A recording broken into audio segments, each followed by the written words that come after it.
Good morning, everyone. We'd like to welcome you to our employability webinar for the month of March. This morning, we have with us Dr. Nguvan. We will be looking at the topic, Stand Out, Don't Blend In.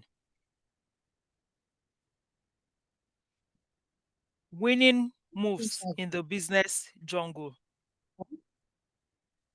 Dr. Nguvan will be introducing himself to us this morning.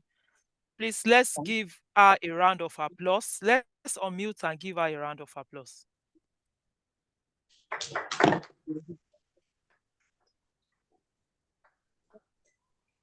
You have the floor, ma.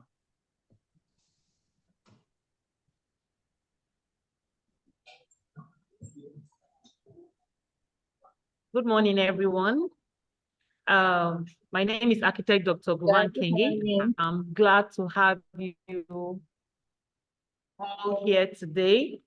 I want to thank American Spaces for the opportunity to speak with budding business minds on how to stand out and not blending in their businesses. Today, I'll be sharing my experiences as an entrepreneur for over 15 years and counting, and also be giving us strategies on how we can make our businesses stand out, not just our business, our personalities, because when you start doing business, you have to think about yourself and how you carry yourself, because people generally will buy into the person before keying into your vision or your business. So as a business person, it's not just about your business, it's also about yourself, as our lessons or our teaching this morning would portray. So very quickly, I'll be sharing my screen now. Okay. I don't know. Just when you help me, can you see my screen? Clearly, very well. Okay, all right. So, I have an informal way I introduce myself, and you can see me there on the screen now. I'm dressed in an officer attire. I like to call myself a self-commissioned officer for productivity, OFP. My chief aim and assignment is to reset mindsets, arrest low productivity, mediocrity, and negativity in not just my life, but the lives of those that are willing and ready to glean, unlearn, learn, and relearn, directly or indirectly from the knowledge I share from personal contact on varying forums, of which this is one of them, trainings, and anywhere that we could interact. So if you're here, you're listening to me, and you're willing and you're ready, then let's roll as I see you on the top. So, like I was saying, I'm a John Maxwell certified coach. I'm an architect, and I'm also into event planning. These are the three things I actively do. I plan events. I'm an architect. I design and build. And I am also a mindset coach with the John Maxwell International. So once again, if you made it to this meeting today, please, wherever you are, all over the country, please, I'd like you to put your hands together for yourselves. I want to hear you clap for yourself.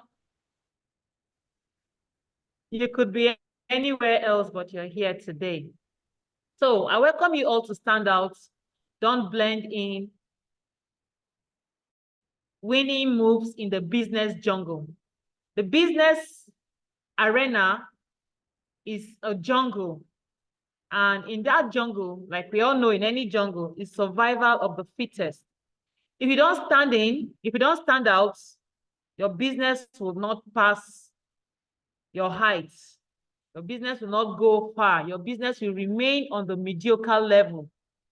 So you need to have tips and strategies that would make your business and yourself to, first of all, stand out so that you can be counted. So we're going to be exploring a lot of strategies that will help us to stand out in a competitive market. Whatever you want to do as a business person, somebody else has conceived that idea before and has even taken action steps on it and is doing 1,000,000 times over than what you are thinking in your head. Excuse me.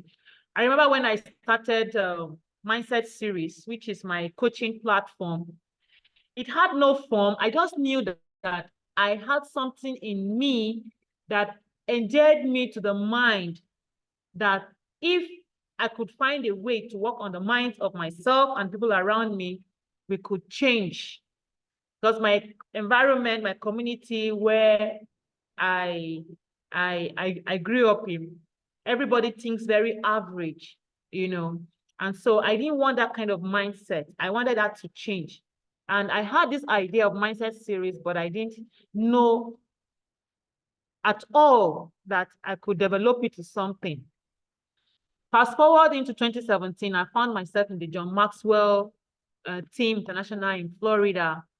And when I entered that hall of about 3,000 people, looking at the vast number of people there, the vision of John C. Maxwell, who is, by the way, the world leading leadership expert, you know, he has trained over 50,000 leaders, last 50,000 coaches and still counting, you know. It now occurred to me, in fact, I was so overwhelmed, I was so happy that to discover that the idea I was thinking about mindset, somebody else has pushed this into another level, and I felt so great to be part of something really big and something bigger than me. So whatever you are doing or thinking of, somebody else has gotten that idea, is working on it, or has worked on it, and has moved on. So you cannot afford to remain mediocre with your ideas. You cannot afford to keep or sit down with your ideas. So it doesn't matter what business that you are doing. It doesn't matter whether it is popular or not popular, but how you handle the business is what matters. So I'm going to help you today to explore strategies on how you can make your business stand out in a competitive market. Are we together? Okay. So the key to success lies in your ability to stand out and carve your niche amidst the dense jungle of competitors.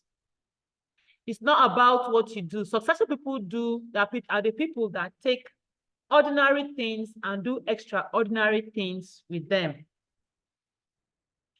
If you are listening to me, I'm sure in your hands or by your side would be a device like this. And we call that the mobile phone. Now, this mobile phone is not the first means of communication via line. Before this, we had the telephone wires, the telephones that were stationed in one place and needed wires to be connected for you to be able to listen to another person. Now, if the person that devised the mobile phone had remained on the level of just creating another stationary telephone, we won't be here today. But the person sat down and said, this communication is good. This idea of being in one state or being in one country and communicating with another person is good. But how can I do this in a different way? How can I take it a step further?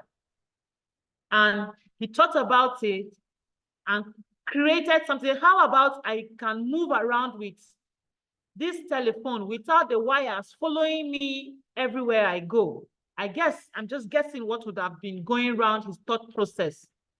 And he started researching on how he can make the telephone device a wireless device. And today, we have this in our hands. And truth be told, that has almost 90% or 95%. I'm leaving the 95%, the 5% or the 10% for intercoms, because we still have intercoms that have wires and all that.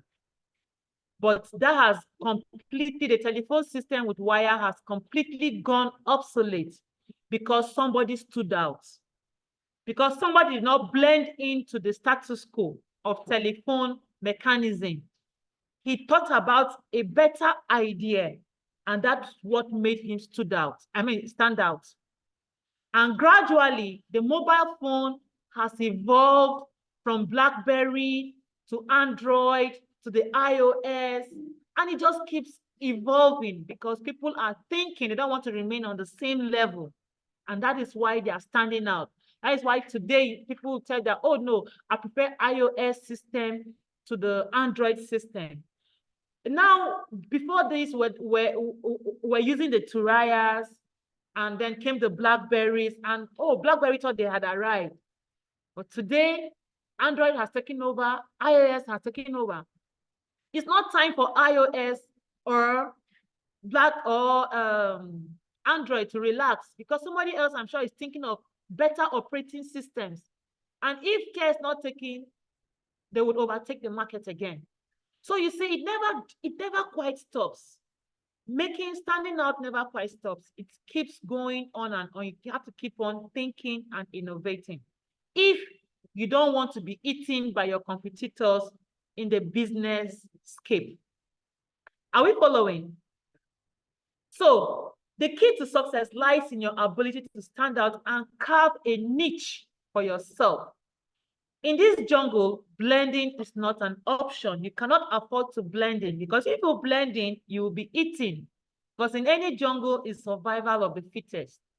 It is the ones who dare to be different, who dare to be innovative and lead with vision, that emerge victorious in this jungle. In the business jungle, it's not about just survival, it's about thriving and leaving a long-lasting mark. Now, first of all, if you're a business owner, if you have a business, whether it's you've started or you're just thinking about it, you have to first of all understand the jungle you're in. That's understand your environment. What are the peculiar needs of your business with regards or with respect to your environment? The environment you are in, do they need the services that you are offering? The environment that you are in, are they already receiving the services or the products you want to offer? If they're already receiving it, what would make your service or your product different from the others? That people will not go to A, they will not go to B, they will come to you. You must understand your environment and competitors. 13 years ago, when I wanted to start the Lush events, by the way, Lush Events is one of the biggest, event management company in Benue State. As far as event management is concerned, we are the biggest. And when I wanted to start events, I noticed that there was a market for it, but there were events here, but they were not quite offering what the clients wanted.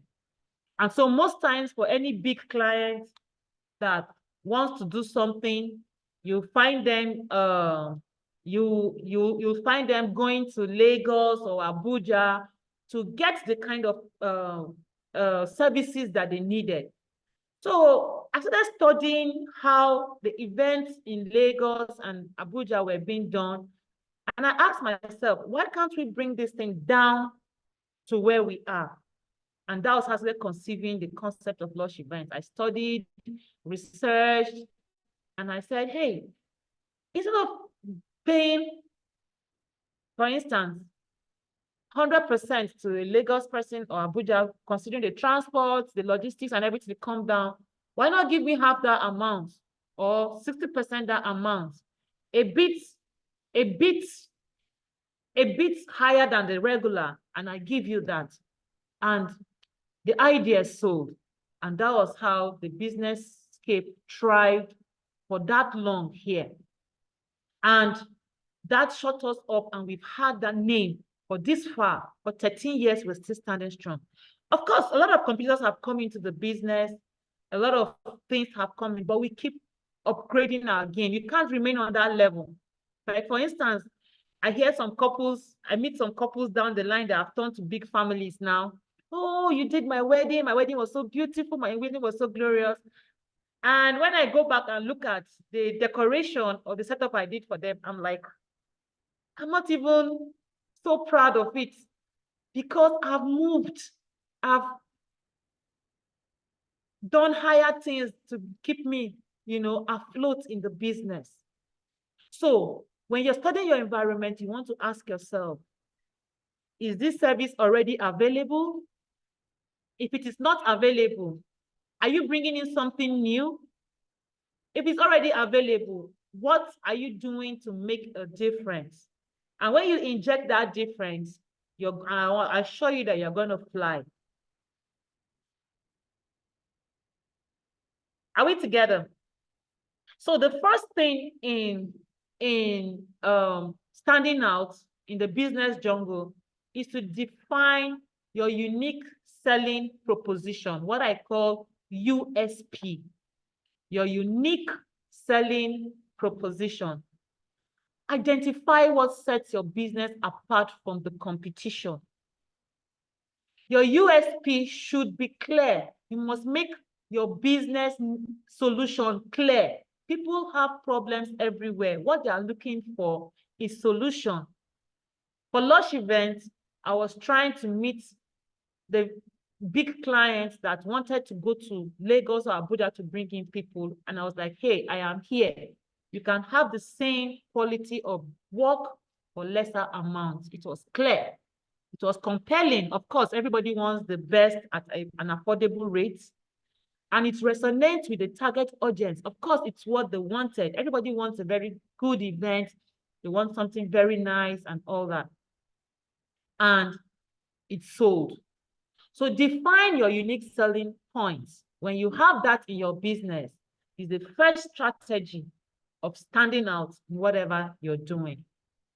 This reminds me of my course, architecture. In architecture, in the class, you find out that you are like 100 of you in that class, and you are asked one question, and the lecturer is expecting 100 answers. And these 100 answers, unfortunately, are all the same. So now you're going to ask yourself, what will make your answer different from the other? What I mean by that is, they ask you to design a school or design a hospital for the disabled. That is the question. The question is going to 100 students, and 100 students are going to bring one answer, which is a hospital designed for disabled. But the truth is, not all the 100 students are going to get the same results or the same marks. They're going to get different marks. And the different marks will come as a result of the different solutions each of the students have preferred. And it is their unique selling proposition that will make them stand out. In these 100 answers, some come up with A, some come up with B, some come up with C, some come up with D, some come up with E. And in that same 100, some come up with repeats. So what is your USP? It's what you must ask yourself in this business that you want to stand out. What is your USP? The clearer, the more compelling, and the more your target audience can resonate with your USP, the higher you will stand out. 2, embrace innovation. Innovation is key to staying ahead in the business jungle. Constantly evolve your products and your services. Your products, your services, and processes to meet changing customer needs. Don't say this is how we used to do it. This is how it's been done. That is a mediocre statement. It will weigh you down. It will make you perform less than you should. Maintain the status quo. Break it. If it is excellent, ask yourself, how can it be more excellent? If it is very good, consider how faster can it go? What is the speed with which my client can receive this excellent product? Maybe you work on the speed. Maybe the product is already excellent. You work on the speed. If there is speed, work on the delivery package. There's always something to innovate about your business. There's always something to inject in your business that would make it better than the person next door. And you need to think. I'll give example, water. 15, 20 years ago, there was nothing like pure water. All of us are conversant with what pure water is. What used to happen is people had filters at home, they pour water inside and they have their drinking water. There were bottled water, I think Nestle then, and Swan water. But it was for the high and mighty. Somebody sat down and said, I could sell water. Then they used to tie water in polythene bags, they call ice water, and sell. Many people didn't like to go for that. Maybe the middle class didn't like to go for that. Maybe the bottled water was too high for them, but then the ice water was too low for them.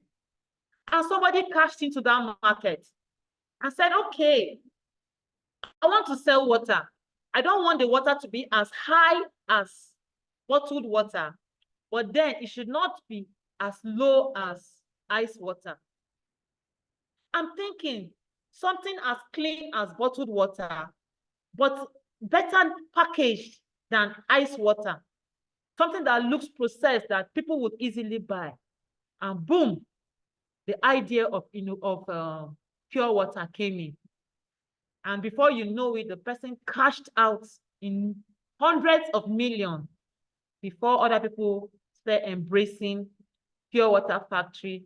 And everybody now is doing pure water factory because somebody sat down and thought about it. But does it stop there? No. But are we thinking forward? I don't think so. Because up till now, there's nothing that has evolved from the pure water. It's either still bottled water or pure water. Can I have people here who would sit down and think, what else can I do about water and sell that will be unique, that will be innovative, that will break the market? Don't say it's impossible.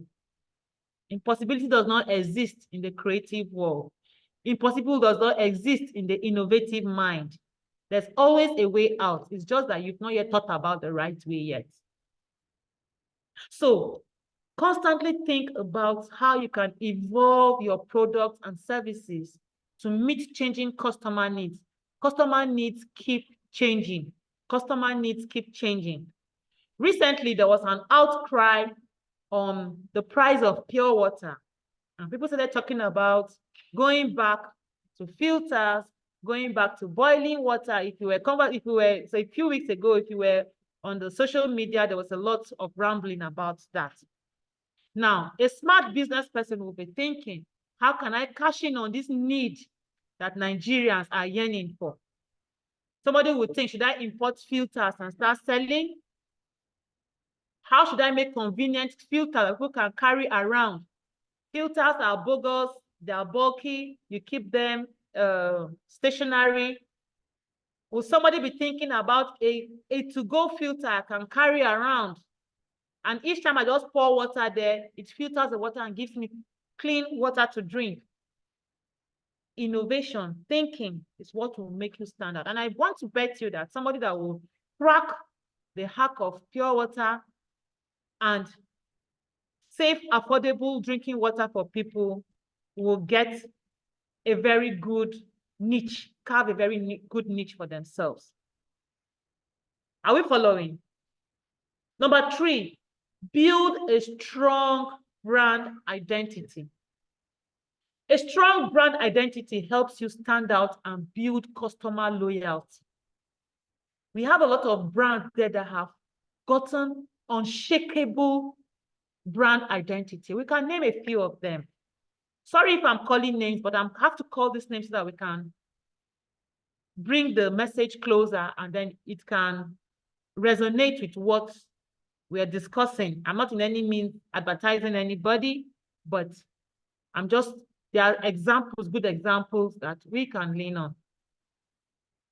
If you want to very quickly at your fingertips name strong brands in the world, when it comes to drinks, the first drink on your mind will be what? Coke. They have an unshakable brand visibility. In automobiles, we'll talk about Mercedes, we'll talk about Toyota, we'll talk about maybe Ford. Why is it that these brands cannot leave our brain? When you are thirsty, your past, the sun has hit you so hard, and you think about a soft drink, the first thing that comes to your mind is what? Coke. Most times, for those people who take soft drinks. That's because these companies have built a very strong brand by passing subliminal messages to us. You pass and you see somebody sweating with a chilled bottle of Coke in their hand. You pass that message as if it doesn't mean anything to you, but it has registered in your subconscious. And the next time you are in need for a pacifying drink, that picture flashes in your mind. That is how we should build our brand. Your brand should be visible.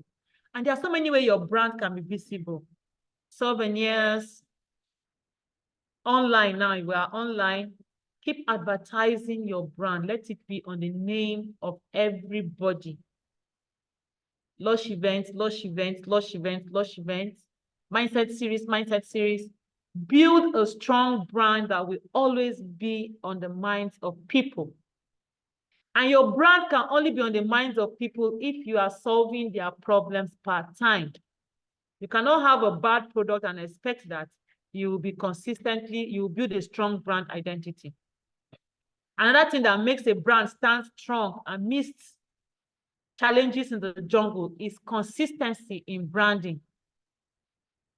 There's no newborn baby that doesn't know about Indomie. Indomie is constantly advertising their brand. They keep advertising their brand, putting it in your face, whether you like it or not, whether you eat it or not, you know about Indomie. You want to buy noodles, the first thing that comes to your mouth is, give me Indomie. When it's not Indomie you want to buy, Indomie is the brand name. But because they are taking over the market, you just feel that every noodles in the market is Indomie. Every detergent is Omo. Build a strong identity. How can you build a strong identity around your business, around your products, around your services? In a community where you are, if you have a business and somebody has a need or a problem that your business solves, if the first person they think about when they want to solve that problem is not you, then you have a job to do. You have work to do. You have serious work to do on your brand. If you sew clothes in an environment where people want to have good clothes, your name should pop up first.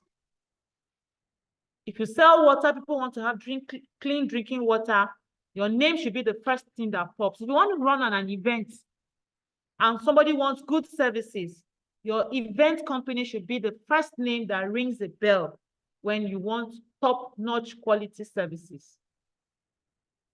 Build a strong brand identity and you will stand out. Number 5. Okay, sorry, number 4. Provide exceptional customer service. Exceptional customer service. Yes, for SMEs, our clientele are quite small, and maybe just a call away or a chat away or an email away. So there's every need to provide exceptional customer service, because people buy from people they are comfortable with. People buy from people who they are friends with. How do you relate to people? How do you relate to people that come to make inquiries? I was in a coaching class one time, and the coach was talking about most times your potential clients are even more important than your clients, because your potential clients have the potentials to bring a lot more for you, while your clients are already in your pockets. You know, your clients, your clients that you have already can endure certain things, certain levels of patience, but your potential client you're just trying to woo may not be able to have that kind of patience. So can we think about in our businesses how we can carve out a niche from customer service? I want to throw this challenge to you. We all shop every day. We all go to the market or to the mall or somewhere to shop. For everybody, there is that one customer or one place you buy from. You know the place is more expensive. You know that you can get that product or service elsewhere cheaper. But somehow, you find yourself keep going to a particular place. What is likely pulling you there is the customer service you get there. Most likely, you like the way it's in the market, you like the way the shop owner welcomes you, gives you a bottle of water to drink, gives you a chilled malt to take, talks to you nicely. Even when you want to get angry and go away, they pet you and bring you back. Oh, no, please don't be angry. Please don't be upset about our prices. You know how things are changing. They talk to you nicely, and you feel very free to count your money in the pocket and give them because of customer service. Meanwhile, the other places may be cheaper, but maybe they are rude. They don't give you the attention you need. They waste your time. And then you are not getting the value that you need. Then you find yourself keep going to a particular place. Exceptional customer service sets you apart from competitors. If you have a good customer service, I can assure you that you will always be on top of your game in your business. So focus on building long-term relationships and exceed your customers' expectation. For me, in my personal businesses, I always like to keep my expectations very low. Although people coming to me already know what to expect, but I don't like to overly blow your mind before I execute, because when I do that, I lose the wow factor.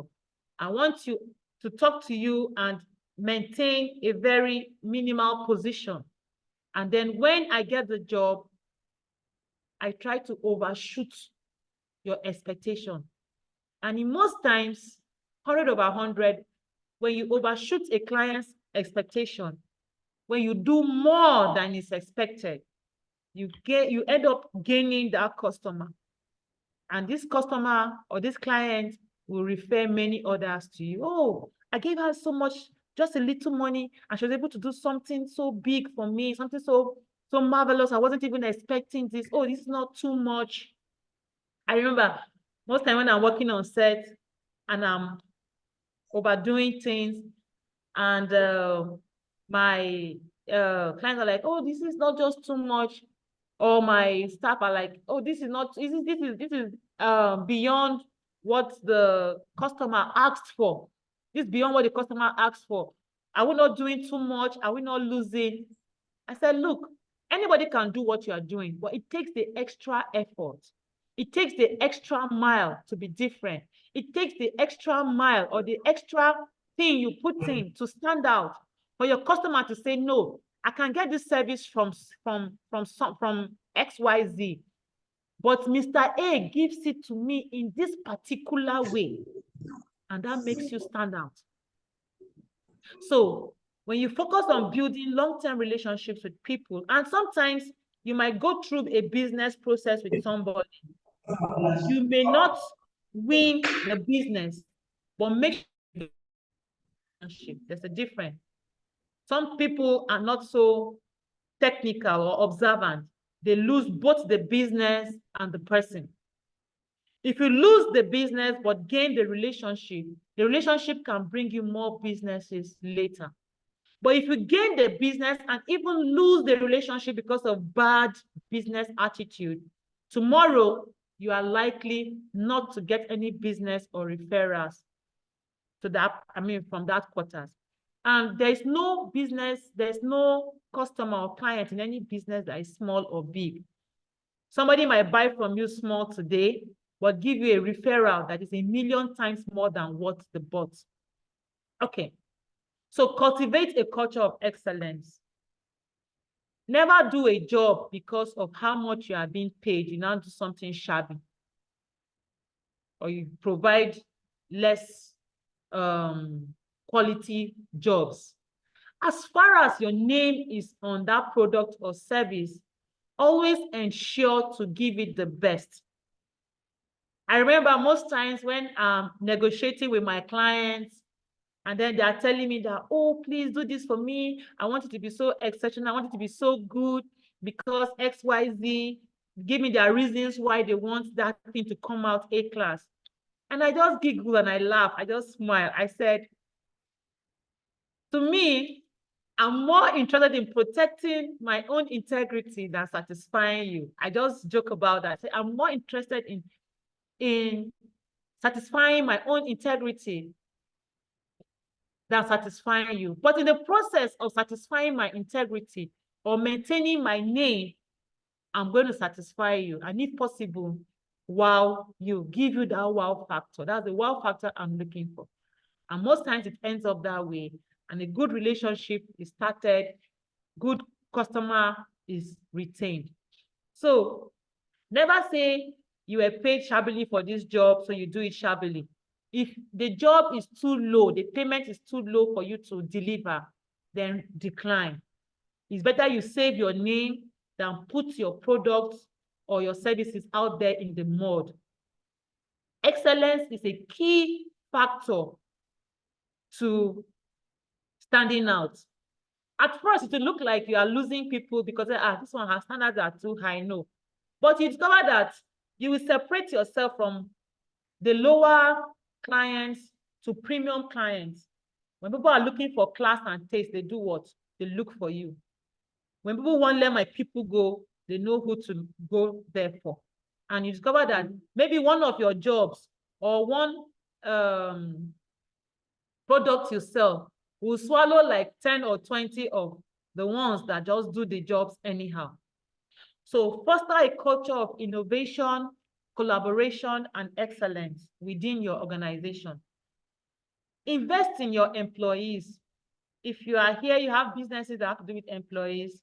Your business is as good as the quality of the employees in it. So invest in your employees, and they're able to give you the best. In any field that you know that you are interacting with clients or would foster your products or services to come out well, train your staff to be good at that. Train them, and they will help your business to be better. Don't take all the training for yourself, because only you may not be able to run your business. You need other people too. And you don't just need ordinary people. You need people that are capable and are thinking like you. I hope we're enjoying the class and getting something. Number 7, adapt and evolve. Change is constant. The world will keep changing. That a product sold 1,000,000 copies or a 1,000,000 orders today doesn't mean it will remain there. the need for the clients will change. The environment will change the need for certain things. Things will keep changing. So you need to be willing to keep adapting to new strategies and tactics to stay relevant and competitive. You need to be agile. Because agility is crucial in navigating the business jungle. Be open to change and be willing to adapt your strategy. Again, I will say this. Never say in your business, this is not how we used to do it. It's a limiting factor. It's a limiting phrase. Ask yourself, yes, this is how we do it. This is how it's been done. But how can we do it better? Instead of this is how we used to do it, your word should be, how can we do it better? How can we do it better is always the key word.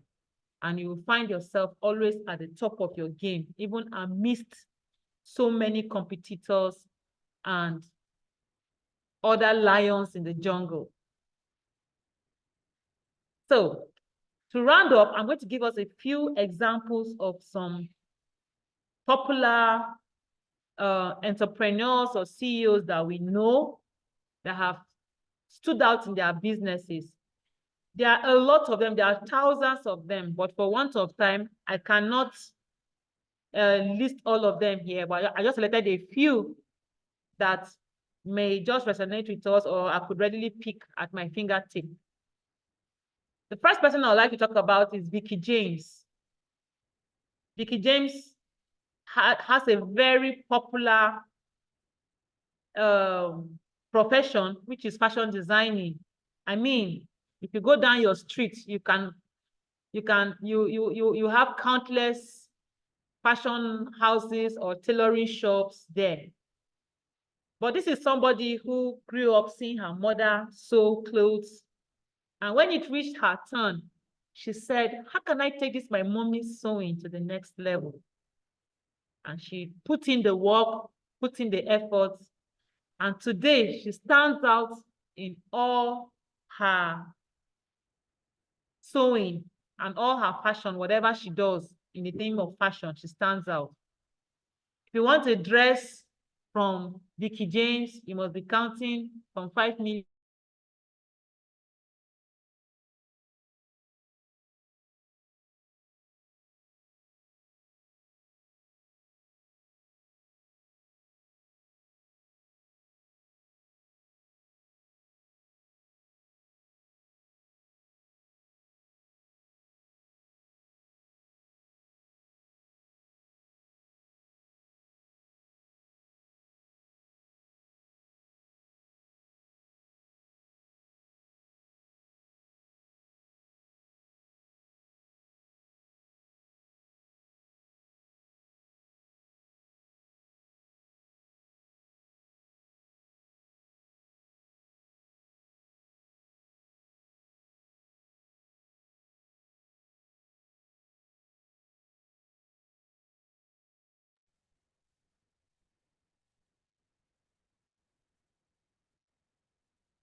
Dr. Nguvan will be back.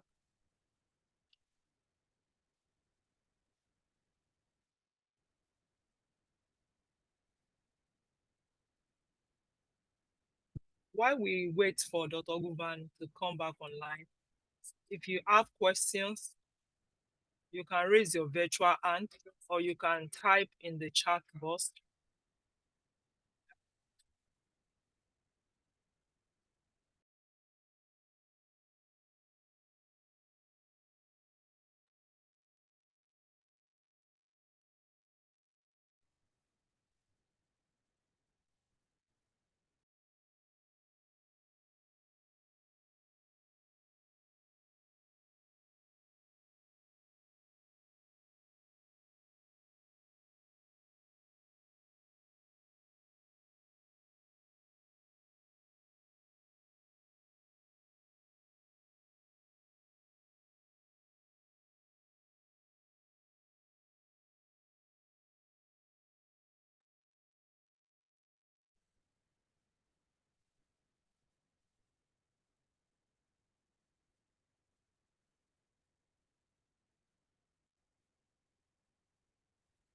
Okay, I can see a question from Uyo Window.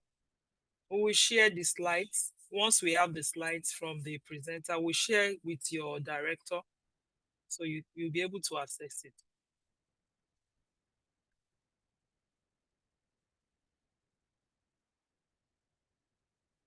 Window on America Makodi.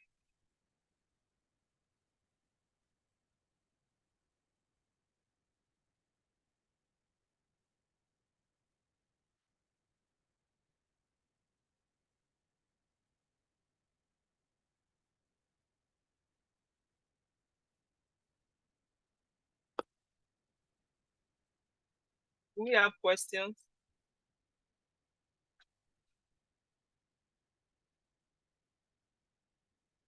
He was trying to give us examples of people that have been able to weather the storm.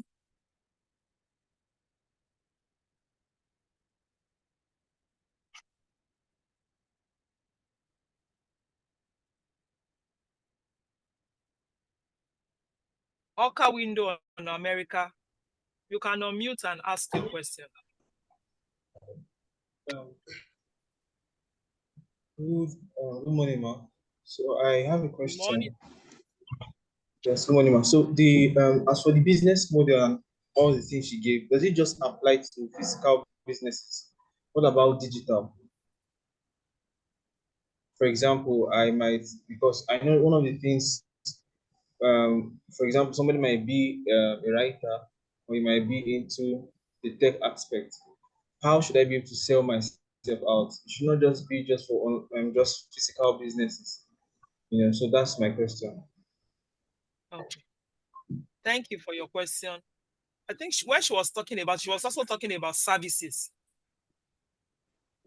Are you with me? Yes, ma'am. She mentioned services too. Okay, can I quickly answer that? Okay, you are back. Welcome. Yes, I'm back. Okay, sorry for Please the break. Yeah. Okay, Alka Window, I got your question. Your services too, how you give your services would sell you out. I'll give you an example. I belong to so many crypto communities, but there's a particular crypto community that stands out for me. Now, the young man that is leading this crypto community, he's heading over 2,000 people on WhatsApp.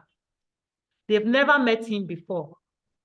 But the way he handles his community, the relationship he has built with the people, it goes just beyond giving them calls for crypto and then helping them in cryptocurrency knowledge. He helps them in their other way to life, how to make use of the money they've gotten, the community fellowship, they do charity work together, they do a lot of other things together. Now, it's not just about how much people just pay to belong to his crypto community. The quality of work he gives, the kind of calls he gives. Some will just give you calls and then you enter and then you crash. They don't care, as far as they've made up their money, they are good and they go. But it's a service he's offering. Many of those people have not seen him. He's just offering a service, but they are endeared to him. And each day, people are trooping into the community. And joining the community is not cheap. As of today, it was about 135,000. Then imagine that times over 2,000 people in that community. So how you endear yourself, like if you heard when I said people like to do them with people they like or with friends. People want to do business with people they are comfortable with. So even if you're offering digital services, whether it's online, you are not doing it in a vacuum. You may not be seeing them physically, but you're communicating with somebody to offer a service. How are you communicating with that person? How do you make the person feel? Is the person feeling that, oh, it's just about my money, or it's about the value I get? So I hope this answers you.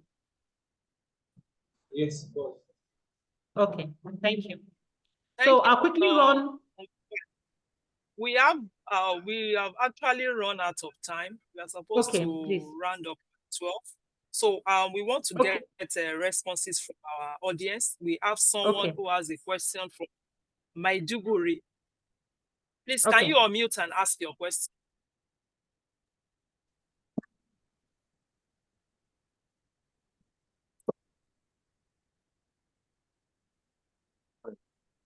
Hi. Please go ahead. Good We afternoon. can hear you. Hi, good afternoon. I'm Elisha from the University of Maiduguri. My question goes like this: in a competitive area, like I'm into one or two businesses, which I'm just starting. I'm into a laundry and fashion designing businesses.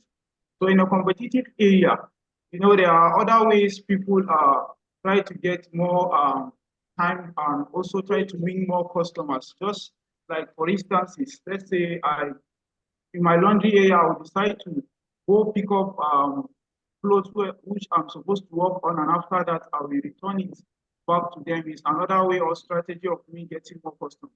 Okay, as I'm starting now, and I check the expenses of the transportation that will take me to the destination I'm going to get the clothes and also come back to my own where I do normally do my works.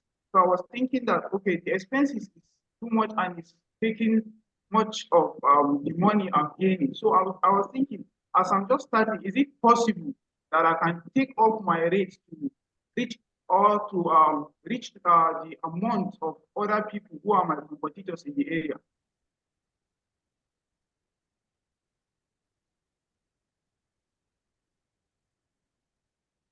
Please, can you repeat the last sentence again? I said, as I'm just starting, is a new business. Is it advisable for me now to increase my own rate to meet, let's say, the exact rate of other people, my competitors in the area? Okay. What I normally advise for new businesses that I want to break in the market, if you can lower your profit margin so that people can so I can gain entry into the market. For instance, if you are selling, if it's a product you are selling, let's say you are selling exercise books. Let's say the average cost of exercise books in the market is 50 naira, and you are a new person just coming in. If there's a profit margin of 5 naira on that 50 naira that the exercise book are being sold, you can sell your own for 48 naira so that people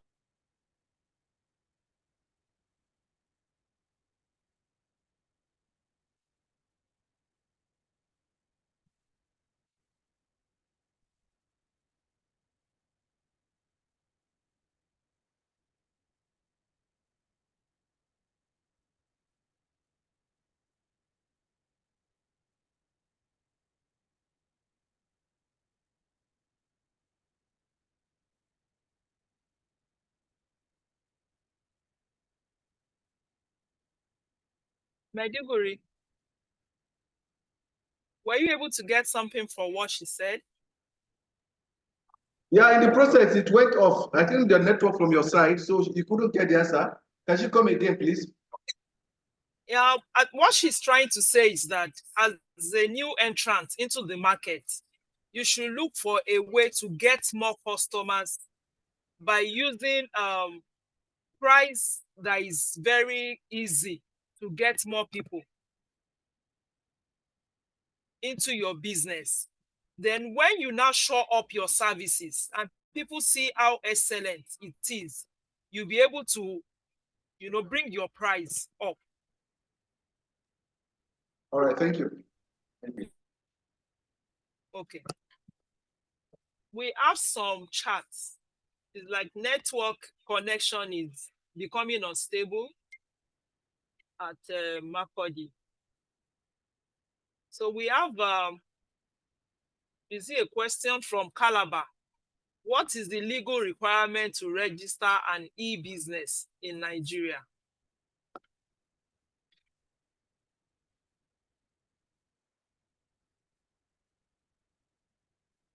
For that question, I think if you are able to visit the Corporate Affairs Commission website, you can push in that question you see the requirements for opening an e-business in Nigeria. American Corner Calabar, are you good?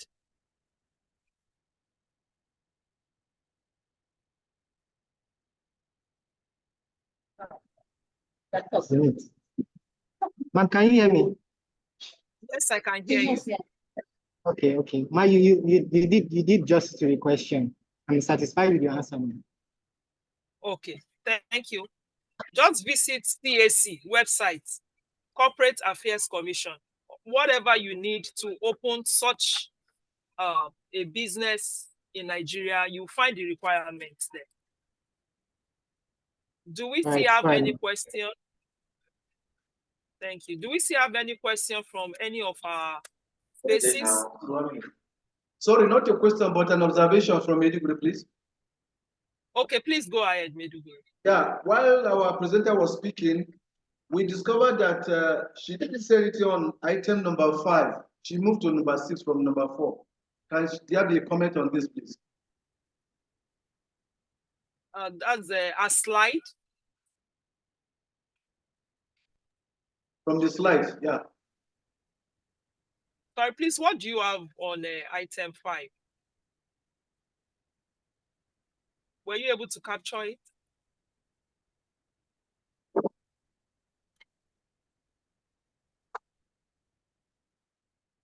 Meduguri, you can mention what is on slide 5. No, it wasn't shown. She never showed it. She forgot. She skipped it off, and we didn't see it. Okay. We will get the slide from we will share with the directors so you can have it. All right, thank you. Thank you so much. If we don't have any comments or questions, we would like to appreciate Dr. Nguvan very much, even for coming on our employability webinar this morning. It has been a great time, and I believe that the little things that we have learned from her, we can apply them in our little businesses, in our businesses that are related with products and services. I think she shared basically the principles of winning in a very competitive environment in Nigeria. With this, we come to a close for this program this morning. Let me remind us that tomorrow is our MOOC camp, getting started with artificial intelligence. It's going to be an explosive session tomorrow. We have another person coming in to facilitate tomorrow. The time is 1:30 p.m. Please, let's tell others. Let's get into our spaces in good time and log in. Thank you for joining. See you all tomorrow. Bye for now. All right, bye.